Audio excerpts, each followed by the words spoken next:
Hi மகளே, எல்லாருக்கும் வணக்கம். இப்பதான் தனுஷ் அவர்களின் நடிப்பில் இயக்கத்தில் வெளிவந்த இட்லி கடை படத்தை பார்த்துட்டு வந்தேன். தனுஷ் அவர்கள் சுட்ட இட்லி நல்லா வெந்திருக்கா இல்ல சரியா வேகலையா அப்படின்றதுதான் இந்த வீடியோல நான் சொல்லியிருக்கேன்.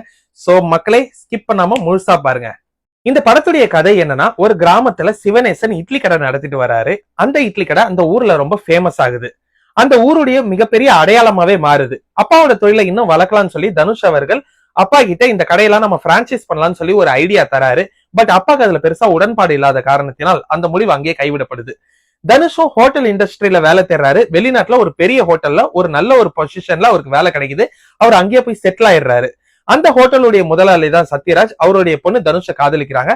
சோ தனுஷ்க்கும் அந்த பொண்ணுக்கும் கல்யாணம் பண்ணி வைக்க சத்யராஜ் முடிவு எடுக்கிறாரு. இந்த நேரத்துலதான் ஊர்ல இருந்து போன் வருது, இந்த மாதிரி அப்பா தவறிட்டாரு அப்படின்னு. சோ தனுஷ் திரும்ப ஊருக்கு வந்தவர் என்னென்ன பிரச்சனைகள் எல்லாம் சந்திச்சாரு, திரும்ப அவர் போய் அந்த பொண்ணை கல்யாணம் பண்ணாரா இல்லையா அப்படின்றதுதான் இந்த படத்துடைய மீதி கதை. இந்த படத்துல தனுஷ் அவர்கள் நடிப்பை தாண்டி டைரக்ஷன் எனக்கு ரொம்ப பிடிச்சிருந்தது. படம் பாக்குற எல்லாருக்குமே அவங்களுடைய சொந்த ஊர், கிராமம், நினைவுகள் எல்லாமே கனெக்ட் ஆகிற அளவுக்கு நிறைய நல்ல நல்ல சீன்ஸ் எல்லாம் இந்த படத்துல வச்சிருக்காங்க.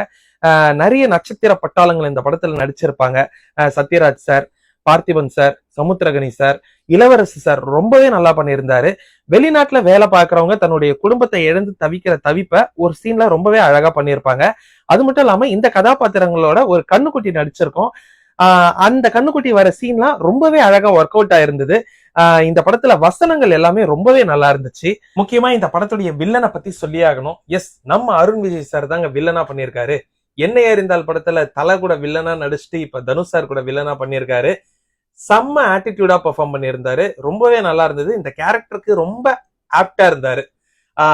கிளைமேக்ஸ்ல தனுஷ் அருண் விஜய்க்கு ஒரு பனிஷ்மெண்ட் கொடுப்பாரு. தியேட்டரே பயங்கரமா என்ஜாய் பண்ணாங்க. எனக்கு பர்சனலா இந்த படத்துடைய ஃபர்ஸ்ட் ஹாஃப் ரொம்ப பிடிச்சிருந்தது. குலதெய்வனா என்னப்பா அப்படின்னு தனுஷ் சார் கேட்கிற சீன்ல ராஜ்கிரண் சார் ரொம்ப அழகா பெர்ஃபார்ம் பண்ணியிருப்பாரு.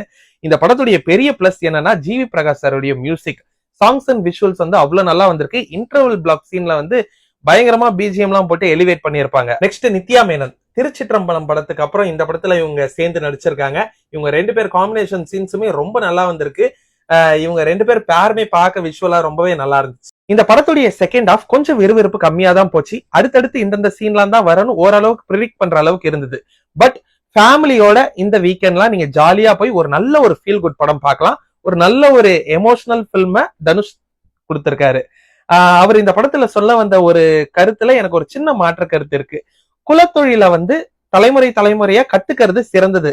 ஆனா அதையே தொடர்ந்து பண்றது நம்ம வாழ்க்கையோட அடுத்த கட்ட முன்னேற்றத்திற்கு கை கொடுக்குமா அப்படின்னு யோசிச்சா அது கொஞ்சம் சந்தேகம் தான் அப்படின்ற மாதிரி தோணுச்சு.